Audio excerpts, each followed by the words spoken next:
కేటీఆర్ గారు రోజుకు ఒక మాట మాట్లాడుతూ ఒకరోజు గొప్పవారు అంటారు, ఒకరోజు తెలివి ఉన్నవారు అంటారు, ఒకరోజు తెలివి లేని వారు అంటారు.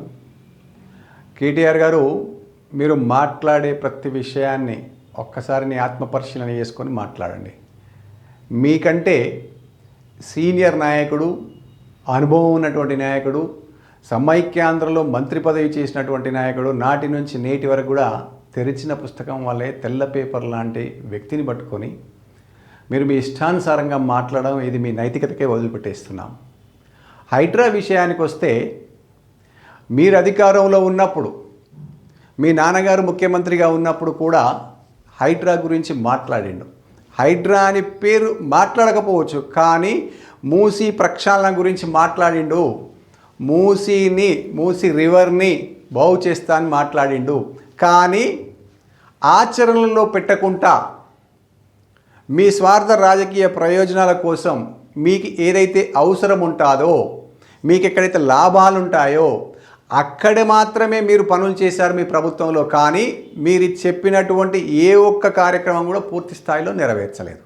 కానీ కాంగ్రెస్ పార్టీ అధికారంలోకి వచ్చిన తర్వాత ఈ రాష్ట్రాన్ని, హైదరాబాదు నగరాన్ని ప్రపంచంలోనే చెప్పుకోదగ్గటువంటి రాష్ట్రంగా హైదరాబాద్ను తీర్చిదిద్దాలనే ఉద్దేశంతో రోజొక కార్యక్రమాలు చేసుకుంటూ, దాంట్లో భాగంగానే హైదరాబాద్ మూసీ ప్రక్షాళన చేసి మూసీని కూడా బాగు చేయాలనే ఆలోచనతో ఈరోజు హైడ్రా పేరుతోటి కార్యక్రమాలు చేస్తుంటే నువ్వు రాజకీయాల గురించి మాట్లాడుతున్నావు. ఎస్, మీ నాన్నగారు మాట్లాడలేదా ఆ రోజు ముఖ్యమంత్రిగా ఉన్నప్పుడు?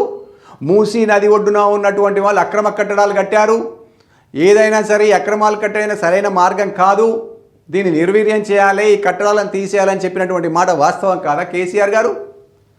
కానీ దాంట్లో భాగంగానే ఇవాళ కాంగ్రెస్ పార్టీ అధికారంలోకి వచ్చిన తర్వాత హైదరాబాద్ను బాగు చేయాలనే ఉద్దేశంతో మూసీ ప్రక్షాళన చేసి దాన్ని బాగు చేద్దామని ఆలోచన చేస్తుంటే, దాన్ని మీరు రాజకీయాలు చేసుకుంటూ, ప్రజలను రెచ్చగొట్టుకుంటూ, ప్రజల దగ్గరికి పోయి మీకు మేము ఉన్నాము అని చెప్పి, ఏమున్నావయ్యా, ఏం చేస్తావు?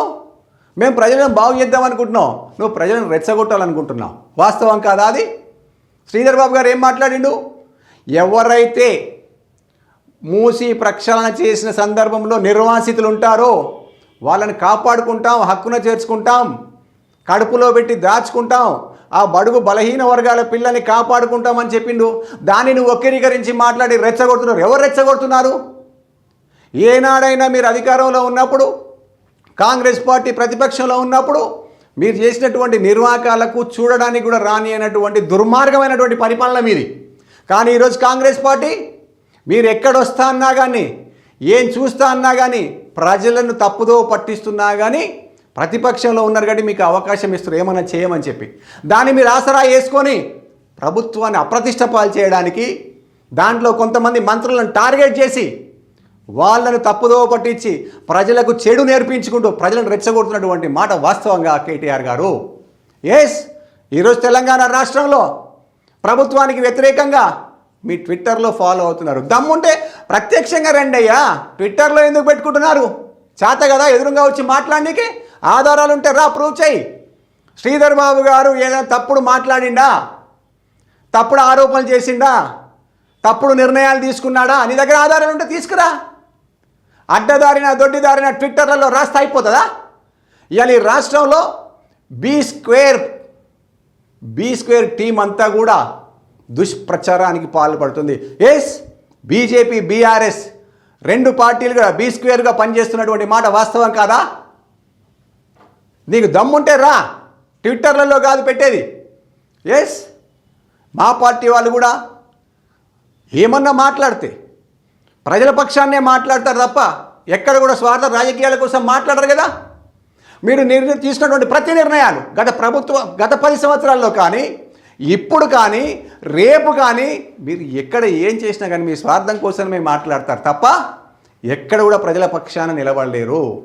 ఏం చేసినావు? ఆయన పేదోడి పక్షాన ఎప్పుడైనా నిలబడ్డావా? ఎప్పుడైనా కానీ మీ లాభ కోసం మాత్రమే, మీ పార్టీ కార్యకర్తల కోసం మాత్రమే పనిచేసి తప్ప ప్రజలను రెచ్చగొట్టి రాజకీయాలు చేస్తారు తప్ప ఈ రోజుకి కూడా నీకు దమ్ము ధైర్యం ఉంటే ప్రభుత్వం తీసుకునేటువంటి మంచి కార్యక్రమాలకు మద్దతు చేయి. ప్రభుత్వం ఏదైనా తప్పు పనులు చేస్తే ఆధారాలతో వచ్చి ఇది మీరు చేస్తున్నారని చెప్పి ప్రూవ్ చేసి సలహాలు ఇవ్వయ్యా. ఏది చేత కాదు, ఎవరినో ఒకరిని టార్గెట్ చేయాలి, వాళ్ళు తప్పు చేయకుండా కానీ తప్పు చేసినట్టుగా ట్విట్టర్లలో రాయాలి, పోస్టులు చేయాలి. ప్రజలు ఏమనుకుంటున్నారు చూసి నవ్వుకుంటున్నారు. సిగ్గుండాలి కొంచెమన్నా.